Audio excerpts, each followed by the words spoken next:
how do you combat the worry or the perception that's been given by the government that you are a tool by the opposition to create trouble and so on and so forth, to disparage the nation? Yes. Well, by conduct, actually, because sometimes it's very hard to fight persistent, it's give a dog a bad name and hang him, they label you and then they hang you because then they don't have to deal with the issues that you're raising. It happens all the time. But the answer to that, to me, is to just keep being persistent in relation to the issues, which is what we are doing. And in fact, when we had the debate with the Election Commission, it was me and the deputy commissioner, as well as the another person. I mean, no political party was there. I argued the case for Bersih, purely based on fact and law, and that's how the debate carried on. So as far as I'm concerned, if after the 2 debates they were not convinced that Bersih actually knows what it's talking about by itself without help from anybody, and that there is merit in our issues, then I don't know how to change their mind. But as I say, I'm not too preoccupied with that, okay? That's not my primary focus. My primary focus is to get back to the 8 demands that Bersih is pushing for.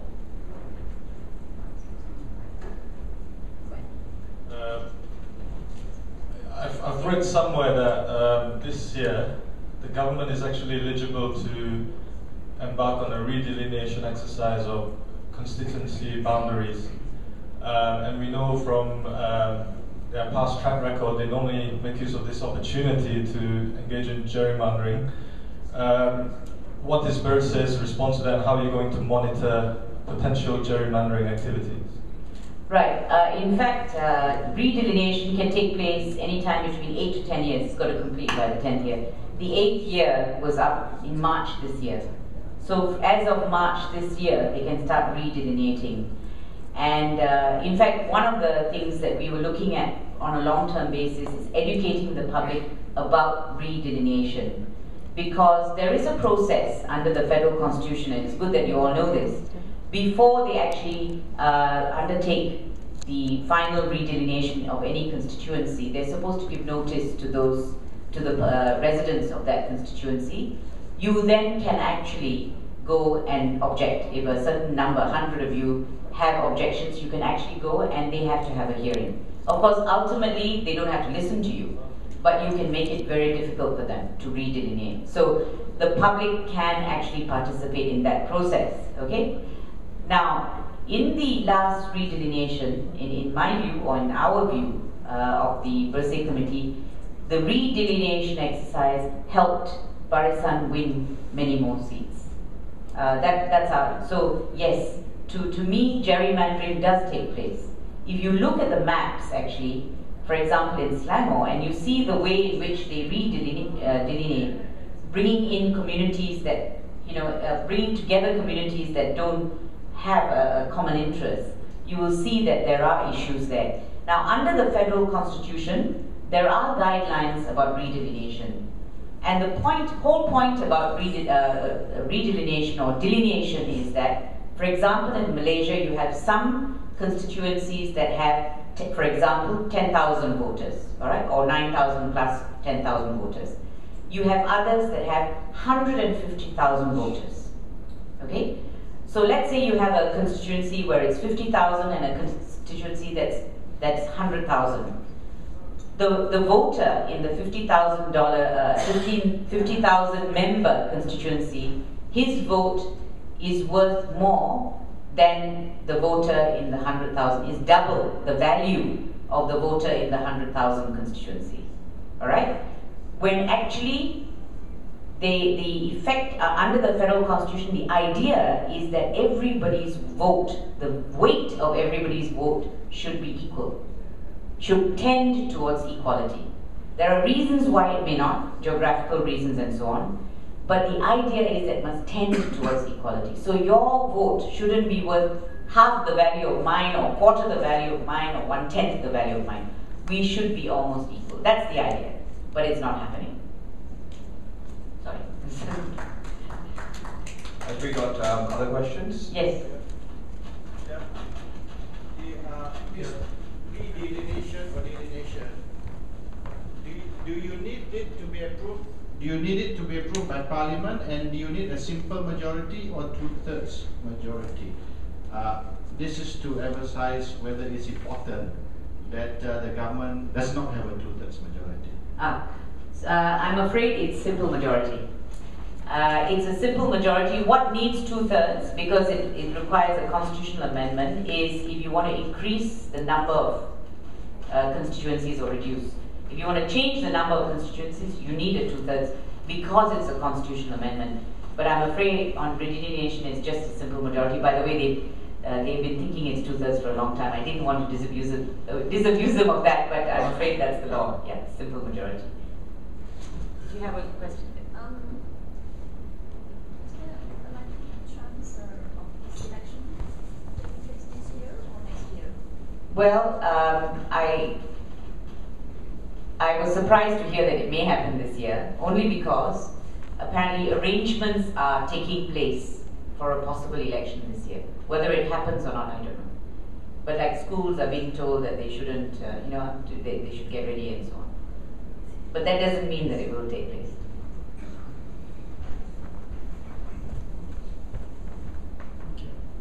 Dato, I heard you say earlier that you have been accused of being funded by foreign bodies or agencies.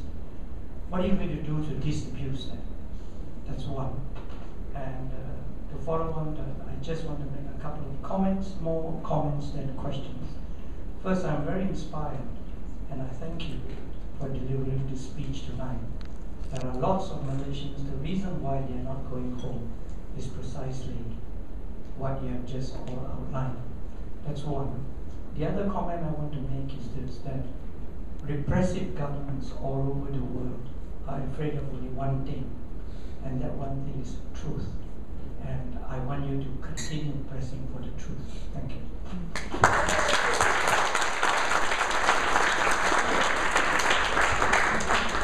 And I think that's one of the things that I learned from the July 9th rally, actually, that truth does always win in the end. It may take a little while, but it does. But as far as the funding is concerned, we disclosed right from the start that we had funding from 2 foreign bodies, NDI and OSI, for a specific project. And in fact, we haven't even spent that money. That was for the project in relation to redelineation, because we wanted to learn how that was to happen. If all the funding in relation to the Bersih rally was entirely from the public, the Malaysian public, as well as from the Selangor state government. So we've disclosed that from day one. And we will be disclosing our accounts. Now the problem is they raided our premises. I don't know if you know. So that's another act of intimidation. They've taken away all our books. So they know exactly what our financial situation is. Sorry? So, so we're not afraid. I mean, that's something that we want to disclose, actually. So we might put out the general figures and then wait to get our books back, if we ever do, to give the details. This evening's event has been tweeted online, and we've had a couple of questions that come up. So one is from expat Joe from Liverpool, and he wants to know, how is it that you decided on 8 demands, or as opposed to the 5 longer list that was initially produced? And the second question is from someone in New York, and this question is, in terms of how the global so-called solidarity events took place, was that done entirely by just individuals coming together, or was there some coordination behind it? And I think this particular person is a bit upset because they didn't find out about it. Okay, first question first. The 8 demands, yes. The 8 demands, we had more demands, of course. There are 15 demands because it includes long-term things like automatic voter registration, etc. But these 8 demands are the immediate demands. These are the demands that we want in place before the 13th general election. We know that the long-term demands can't happen before the 13th general election, but we said for the immediate 13 general elections, we want these 8 demands to be fulfilled. And in fact, if you look at the 8 demands, it's very, very doable. It's very easy to implement every single one of them before the 13th general elections. Now that's your first question. The second question is global Bersih. By the way, that was another, as I say, when I said the earth moved a little, I think it also because of what was happening in global Bersih. Now, global Bersih was not our initiative. It was unbelievable. It was the initiative of all those who were in the network. They came forward, they organized it, and and then the countries, I think ultimately it was 32 different places, different cities where global Bersih took place. So, and that was all organized by them. This all came from them. And that's why I was saying always when people kept, focusing on me and so on, I kept telling them, it's got nothing to do with me. This movement is entirely a citizens' movement. And in fact, the citizens really took ownership of Bersih too.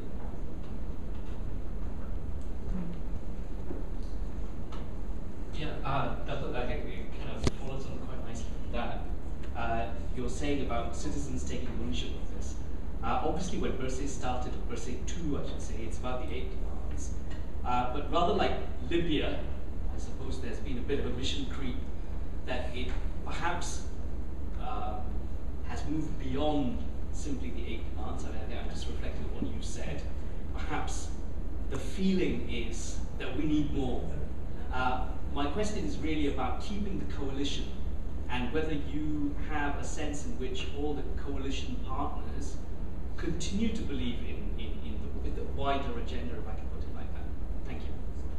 Yes, I think because we meet with our NGO partners, and many of them are already pursuing other goals, as you know, Swaram and so on. Swaram brings out a human rights report every year. So there we have some wonderful organizations in our midst who look at the wider issues of democracy and so on. I mean, I think Bersih, to me, actually, you cannot divorce institutional reform from electoral reform, ultimately. You can't. Because you can see that the Election Commission in itself, the fact that it is, in our view and in public perception, not independent, is a serious institutional issue. So, to me, I think the NGOs that we have are very much on board of the electoral reform, but they are also very much on board in relation to the wider issues. But we see the electoral reform as most urgent at this point. And in fact, we are going to start a campaign in relation to where we will target candidates, and we will be asking for commitment of the candidates to our issues. And if they don't show commitment, we are going to suggest that people do not vote for them. So we are going to go on that. That is going to be the next thing that we're looking at. We will be launching that campaign in about a month's time, because I think this is how we have to bring electoral reform to our candidates, to the government, if they're not going to listen to us in any other way. Yes. At present, who appoints the Election Commission? And secondly, does the same commission run both the federal and state elections?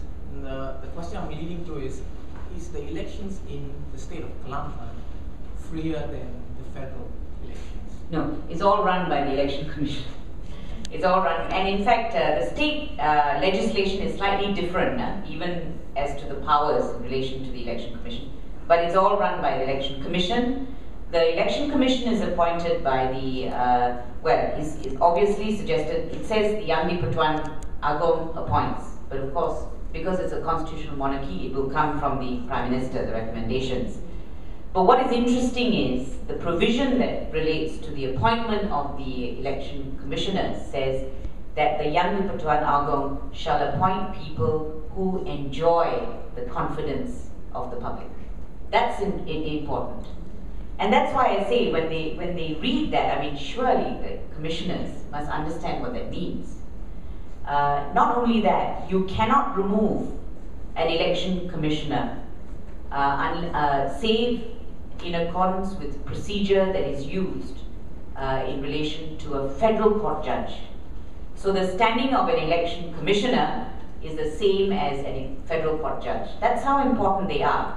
And yet they sit there and say, we don't have power to do this, we do what the government tells us, they scold the opposition. You know, I rest my case. It's getting a little bit late, so we'll just have a final round of questions. So if you could put your hands up, please.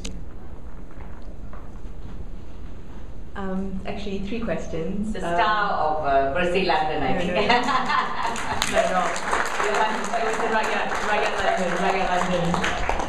Yes.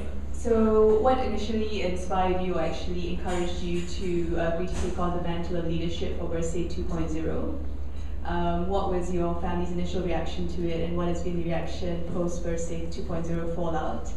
And what do you think overseas Malaysians can actually tangibly do to really try and see better governance and a better future for Malaysia, being 12,000 miles away?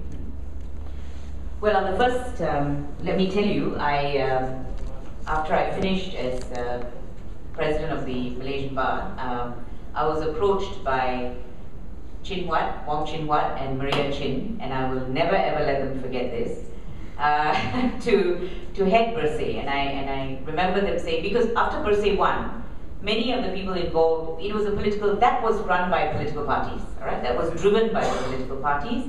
Many of them actually got elected. So the Bersih 1 just became dormant. No one pushed the agenda for electoral reform. So 2 people from civil society came to see me and said they wanted to revive that, and they thought there was value in it, and would I head that organization? And I said, yes, I will, but only if it is entirely an NGO movement, because I was not interested in, getting into political parties and so on. I wanted it to be a pure civil society driven initiative. So everyone agreed with that, which is why it became Bersih 2.0, version 2. Version 2 did not have any political parties on the governing body, but we worked with all political parties. Now, so I took it on because I thought electoral reform was very, very important, obviously. And that since 2008, when people can see that they can actually make a difference, then it is important to ensure that the playing field is leveled. So that's, to me, it was a no-brainer. Okay, it's like actually defending children against abuse. To me, it's a no-brainer, which is why I couldn't understand the reaction to wanting to have this rally for this purpose. That's one. The second question was in relation to my family. Yeah, they didn't even think about it when I first joined. I mean, no one thought about it. But when the fallout came in, when I announced July 9th, and then the attacks started, and they said, people were saying, strip her of her citizenship and all sorts of things. I think that they freaked out, basically. Sorry, there's no other way of putting it. Quite understandably.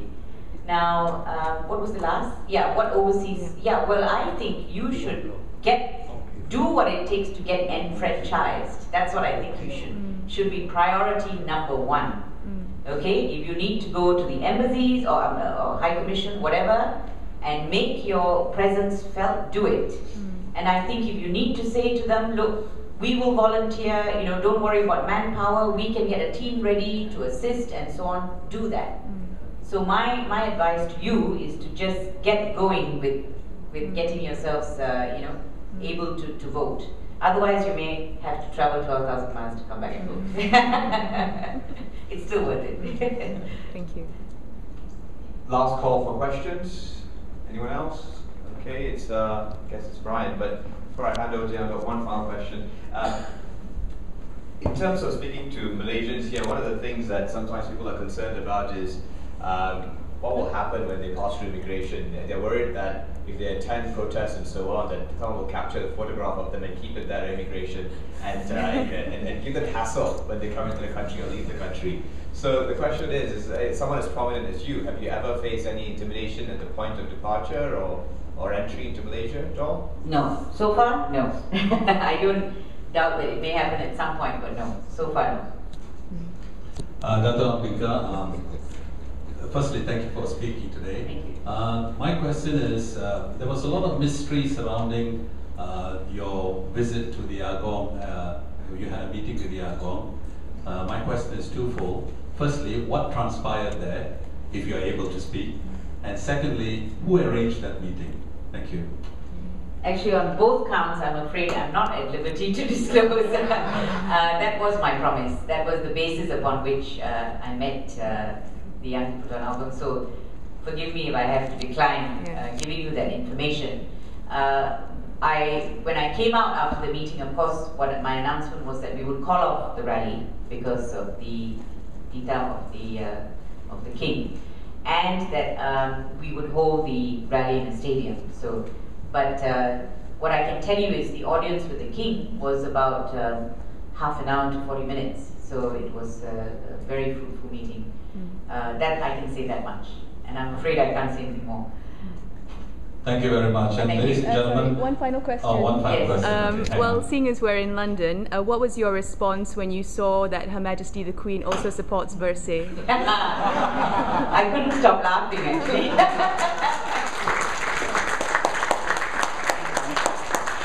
Nor could we, actually. I know.